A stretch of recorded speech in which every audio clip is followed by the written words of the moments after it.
ഞാൻ ചോദിച്ചല്ലോ ആ മറ്റേ ചങ്ങാതിയിൽ എന്താണ് ശങ്കരനോ എന്താ വക്കീലിന്റെ പേര് ജയശങ്കരൻ അല്ലേ? നിങ്ങൾ ധാർമ്മികതാണ് വക്കീൽ. അവനോട് ഞാൻ എന്താ പറഞ്ഞത്? അവനോട് ഞാൻ എന്താ ഒരു മിനിറ്റ് ഇവിടെ ചോദിച്ചു ധാർമ്മിക ഉത്തരവാദിത്തല്ലേ ഈ പാർട്ടിയുടെ പിന്തുണ വാങ്ങിയിട്ട് ജയിച്ചിട്ട്? അപ്പൊ ഞാൻ പറഞ്ഞു കൊടുക്കുന്നത് എന്നെ ധാർമ്മികത പഠിക്കാൻ വന്നല്ലോ ഇത് ജയശങ്കർ വക്കീല്. അവന് ഞാൻ ധാർമ്മികത പഠിപ്പിച്ചു കൊടുത്തല്ലോ. അവന് ഉപയോഗിക്കേണ്ട സാധനം ബക്കറ്റാണ്, മനസ്സിലായില്ലേ? ആ ബക്കറ്റായിട്ട് ഞാൻ ആളെ വിട്ടു നിന്നു. ഞാനൊരു MLA ആണെന്ന് വിചാരിച്ചിട്ട് ഈ പറയുന്ന ഒരുപാട് തമ്മാടി കൂട്ടങ്ങളുണ്ട് ഈ നാട്ടിൽ. അവിടെ ഞാൻ MLA ആണ്, എൻ്റെ ഷർട്ട് ചെയ്തില്ലാണ്ട് ഈ സാധുക്കൾ ഇങ്ങനെ ഒഴിഞ്ഞു പോകുന്നതുകൊണ്ടാണ് ഈ പറയുന്ന പൊതുപ്രവർത്തകരുടെ നെഞ്ചത്തേക്ക്, സത്യസന്ധമായി പ്രവർത്തിക്കുന്നവരുടെ നെഞ്ചത്തേക്ക് ഇതുപോലുള്ള ഈ എന്താ പറയുക ഈ വാഴോളികൾ ചവിട്ടി കയറുന്നത്. അത് നടക്കൂല. എനിക്ക് അങ്ങനത്തെ ഒരു ഫാൾസ് ഇമേജ് വേണ്ട. ഞാൻ ആദ്യം പറയുന്നുണ്ട് ഞാൻ മഹാത്മാഗാന്ധിയുടെ പേരക്കുട്ടിയൊന്നുമില്ല. അപ്പൊ ആ സ്റ്റാൻഡിൽ തന്നെ ഞാൻ ഉണ്ടാവുള്ളൂ.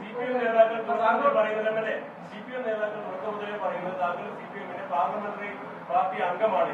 അവിടെ അത് വിശദമായി പറയാൻ താങ്കളുടെ പരാതി പറയാൻ പാർലമെന്ററി പാർട്ടിയിൽ അവസരമുണ്ടെന്ന് അത് താങ്കൾ ഉപയോഗിച്ചില്ല എന്നുള്ളതാണ്. അങ്ങനെ പാർലമെന്ററി പാർട്ടി ഇത്തരം കാര്യങ്ങളൊക്കെ പറയാൻ അവസരമുണ്ടോ? അത് താങ്കൾ ഉപയോഗിക്കാതിരുന്നതാണ്. അതാണ് വേറെ തമാശ.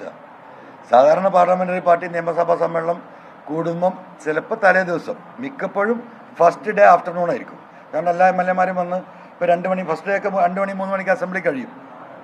അപ്പോൾ ഒരു 3 മണിക്ക് 3:30 മണിക്കാണ് ഈ പാർലമെന്ററി പാർട്ടി ഉണ്ടാവും. ഈ UDF ഉണ്ടാവും, സോറി LDF ഉണ്ടാവും, CPM ഉണ്ടാവും. അത് നമ്മളൊക്കെ പങ്കെടുക്കാറുണ്ട്. അവിടെ എന്ത് പറയാനാണ്? അവിടെ കാര്യങ്ങൾ അവിടെ നിന്ന് ഇങ്ങോട്ട് പറയും, മനസ്സിലായില്ലേ? ഞാൻ 1-2 പ്രാവശ്യം പറഞ്ഞു, പിന്നെ ഞാൻ നിർത്തി. അപ്പോൾ പിന്നെ അങ്ങനെ ആവട്ടെ. 5 മിനിറ്റ് മാക്സിമം 10 മിനിറ്റ് 10 മിനിറ്റിനകലെ പാർലമെന്ററി യോഗം നടന്നിട്ടില്ല.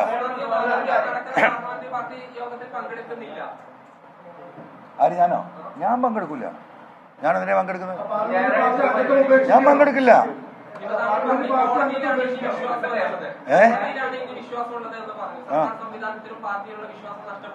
ഇല്ലാത്ത പറയരുത്. പാർട്ടി പ്രവർത്തകരിലുള്ള വിശ്വാസം എനിക്ക് നഷ്ടപ്പെടുത്തില്ല. പാർട്ടി പ്രവർത്തകരിലും കോടതിയിലുമാണ് എൻ്റെ വിശ്വാസം. ഈ നാട്ടിലെ ഈ പാർട്ടിക്ക് വേണ്ടി ജീവൻ ത്യജിച്ച കമ്മ്യൂണിസ്റ്റ് പ്രസ്ഥാനത്തിൽ ഇന്നും ആ പാവങ്ങൾക്ക് വേണ്ടി പോരാടുന്ന ആ ഡിവൈഎഫ്ഐക്കാരൊക്കെ എപ്പോഴും ചോറ് കൊടുക്കുക അല്ലേ? ഇപ്പോഴും ചോറിൻ്റെ പൊതിയും തെരഞ്ഞ് എവിടെയെങ്കിലും ചോറ് പൊതിയുന്നുണ്ടാകും. അവരെന്നോടൊപ്പമാണ്. എനിക്ക് അവരോടാണ് സ്നേഹം. അവരോടൊപ്പം ഞാൻ ഉണ്ടാകും.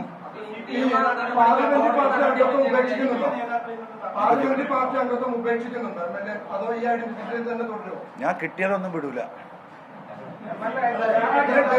സംസ്ഥാന സെക്രട്ടറിയും വഞ്ചിക്കുന്ന മുഖ്യമന്ത്രിയും ഉണ്ടാകുമ്പോൾ അതിന്റെ കൂടെ പാർലമെന്റ് പാർട്ടി അംഗത്വത്തിന് എങ്ങനെയാണ് താങ്കൾക്ക് നിലനിൽക്കാൻ കഴിയുക? ഞാൻ പാർലമെന്റ് ഹൗസിലേക്ക് അങ്ങോട്ട് പോകില്ല. നിയമസഭയിൽ എനിക്ക് ഇരിക്കാലോ. കിട്ടിയതൊന്നും വിടും വിചാരിച്ചിരിക്കില്ല, ഒന്നും വിടൂല.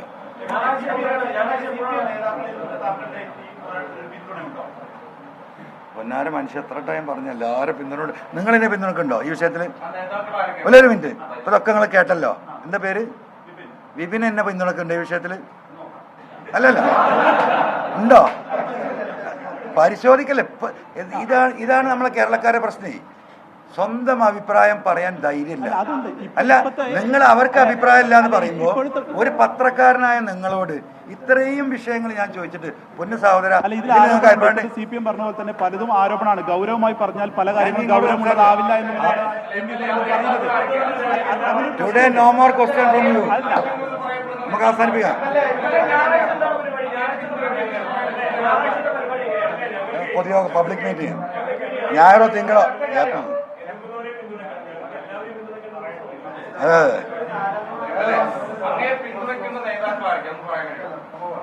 നമ്മളെ പിന്തുണക്കുന്ന നേതാക്കൾ ജനങ്ങളോട് താല്പര്യമില്ല, ആളുകൾ സഖാക്കളോട് താല്പര്യമില്ല. നേതാക്കൾ പേര് പറയാൻ കുറെ ബുക്ക് വേണ്ടി എഴുതി വെക്കണേ.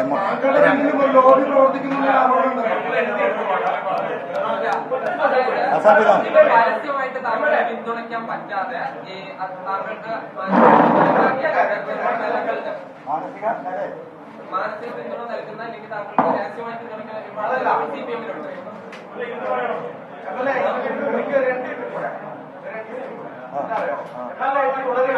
അപ്പൊ ഇടതുപക്ഷ പിന്തുണയോട് കൂടിയാണ് താങ്കൾ MLA ആയത്. ഇനിയും താങ്കൾ അതിന് യോഗ്യല്ല. ഇടതുപക്ഷ LDF മുന്നണി പറയുകയാണെങ്കിൽ എന്തായിരിക്കും താങ്കളുടെ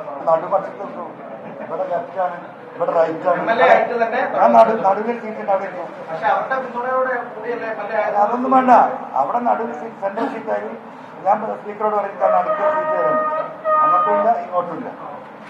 നടുവിൽ എപ്പോഴും ജനങ്ങളാണ് ഉണ്ടാവും. പാർട്ടി എം എൽ എ സ്ഥാനം രാജിവെക്കാൻ ആവശ്യപ്പെട്ടാൽ രാജിവെക്കും. ഇല്ല, അതൊന്നും ഇപ്പൊ നടക്കുന്ന കാര്യമില്ല. Easy question. അതെ, പബ്ലിക് മീറ്റിംഗ് ആണോ നമ്മളിപ്പോ തീരുമാനത്തിലെത്തുകയാണ്. കാരണം അവിടുന്ന് ഏതായാലും പുറത്താക്കി, ഇവിടെ എവിടെ എത്തിയിട്ടില്ല. മലപ്പുറത്ത് നേതാവ് അലിഞ്ഞു കയറി വന്ന കോൺഗ്രസ്സുകാരനാണ്. അപ്പൊ ആ സംസ്കാരം ഒരിക്കൽ ഏതായാലും വേണ്ട. ലീഗ് ഏതായാലും എടുക്കില്ല, മനസ്സിലായില്ലേ? കോൺഗ്രസ് അങ്ങനെ അടിക്കില്ല. BJP നമുക്ക് പോകാനും പറ്റില്ല. അപ്പൊ എന്താ ചെയ്യാ? അപ്പൊ എന്തെങ്കിലും വഴിയാണ്.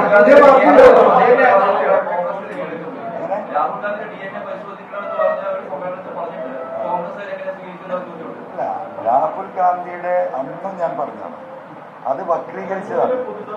ജവഹർലാൽ നെഹ്റു എന്ന് പറയുന്ന, ഒരു മിനിറ്റ്, ജവഹർലാൽ നെഹ്റു എന്ന് പറയുന്ന മഹാവ്യക്തി കിടന്നുറങ്ങിയ വീടാണ് എൻ്റെ വീട്, മനസ്സിലായോ? അപ്പം ഞാൻ അന്ന് പറഞ്ഞത് പൊളിറ്റിക്കൽ DNA ആണ്.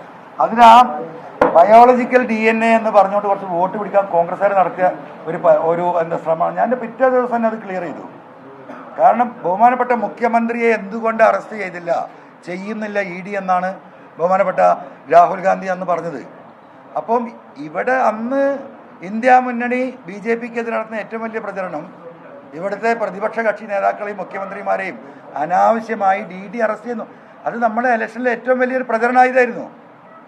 ആ സമയത്താണ് ഈ സാധു ഇവിടെ വന്നപ്പോൾ ഇയാളെ പറഞ്ഞ് പറ്റിച്ചാണ്.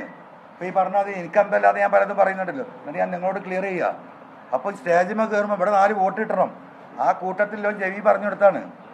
അല്ലെങ്കിൽ അദ്ദേഹം ചോദിക്കുമോ എന്താണ് കേരളത്തിലെ മുഖ്യമന്ത്രിനെ അറസ്റ്റ് ചെയ്യാത്തത്? ഒരിക്കലും ചോദിക്കില്ല. അദ്ദേഹം സുബോധത്തോടു കൂടി നല്ല മനസ്സോടു കൂടിയാണ്, ഓർമ്മയോട് കൂടി ഇരിക്കുകയാണെങ്കിൽ അദ്ദേഹം ചോദിക്കില്ല, വിശ്വസിക്കുന്നതന്നെ. അപ്പോൾ പിന്നെ അതിന് മറുപടി അറിയണ്ടേ? അദ്ദേഹത്തിൻ്റെ പൊളിറ്റിക്കൽ DNA പരിശോധിക്കണം. അത്ര ഉണ്ടായിട്ടുള്ളൂ. എന്നെ സംബന്ധിച്ച് രാഹുൽ ഗാന്ധി, രാഹുൽ കുടുംബം, ഇന്ദിരാജി, രാജീവ് ഗാന്ധി, ഇതെല്ലാം അന്നും ഇന്നും നമ്മൾ ബഹുമാനത്തോട് ശ്രേഷ്ഠം നോക്കുന്നതാണ്. രാഹുൽ ഗാന്ധി മരിക്കുന്നതിന് 15 ദിവസം മഞ്ചേരിയാണ് വന്നത്. നിങ്ങൾ മനസ്സിലാക്കണം. അന്ന് ഹെലികോപ്റ്റർ ഇറങ്ങുമോ കെ കരുണാകരനും AK ആന്റണിയും അവിടെ നിൽക്കുന്നുണ്ട് അവർ രാഹുൽ ഗാന്ധിനെ കാറ് കയറ്റാൻ. രാജീവ് ഗാന്ധി 91 മരിക്കുന്നതിന് 14 ദിവസം മുമ്പ്. കേരളത്തിലെ ഏറ്റവും വലിയ നേതാക്കന്മാരാ. വാപ്പ കാറുമായിട്ട് ഇപ്പുറത്ത് നിൽക്കുന്നുണ്ട്. രാഹുൽ ഗാന്ധി വന്ന് കയറിയത് വാപ്പാൻ്റെ കൂടെയാണ്, രാജീവ് ഗാന്ധി കയറിയത്. എന്നിട്ട് അന്ന് സതീശൻ എന്ന് പറഞ്ഞ ഡ്രൈവറായിരുന്നു. അത് കഴിഞ്ഞ് 11 ദിവസം കഴിഞ്ഞിട്ടാണ് ഈ സാധു മരിക്കുന്നത്. ഈ സതീശന് ഭ്രാന്തായി. അറിയാം നമുക്ക്, അവന് ചികിത്സിക്കേണ്ടി വന്നു. കാരണം രാജീവ്ജി കയറിയത് ഫ്രണ്ട് സീറ്റിലാണ്. എന്നിട്ട് ഇവന് ഷെയ്ക്കാൻ്റെ അടുത്ത് അവനെ തൊട്ടി ഒന്ന് തലോടി. അന്ന് ചെറിയ പയ്യനാ, 20-22 വയസ്സാണ് സതീശന്. അവന് മാനസികമായി പ്രശ്നമായി. 2-3 മാസം അവനെ ട്രീറ്റ്മെൻറ്റ് ചെയ്തു. ഇതൊക്കെ കഴിഞ്ഞ കുടുംബമാണ്. അപ്പോൾ ആ കുടുംബത്തിൻ്റെ മേന്മ പറയാൻ ഇപ്പം രാഹുൽ ഗാന്ധി കി ജയ് എന്ന് പറഞ്ഞേക്കാളും മേന്മല്ലോനും അതിന് പാരമ്പര്യമുള്ളവനാണ്. പക്ഷേ രാഷ്ട്രീയ നിലപാടിൽ കോൺഗ്രസിൻ്റെ അടിസ്ഥാനപരമായ തത്വങ്ങളിൽ വ്യതിചലനം വന്നപ്പോൾ നമ്മൾ എന്ത് ചെയ്തു? സെക്യുലർ പാർട്ടിയായ കമ്മ്യൂണിസ്റ്റ് പ്രസ്ഥാനത്തിൽ വന്നു. ആ സെക്യുലർ പാർട്ടിയിൽ നിന്ന് പൂർണ്ണമായിട്ടും ചില നേതാക്കന്മാർ ആ സെക്യുലറിസം മുഴുവൻ കൈവിട്ട് സ്വന്തം കാര്യത്തിന് വേണ്ടിയിട്ട് RSSനും BJPക്കും അടിയറ വെക്കുന്ന നിലപാടിലേക്ക് പോകുമ്പോൾ PV അൻവർ അതിലുണ്ടാവില്ല. അത്രേ ഉള്ളൂ. It's very simple. ഭയങ്കര ആ കുടുംബത്തിന് അങ്ങനെയല്ലേ, നമ്മളെ പാരമ്പര്യം അതാണ്. ഇനി പോട്ടെ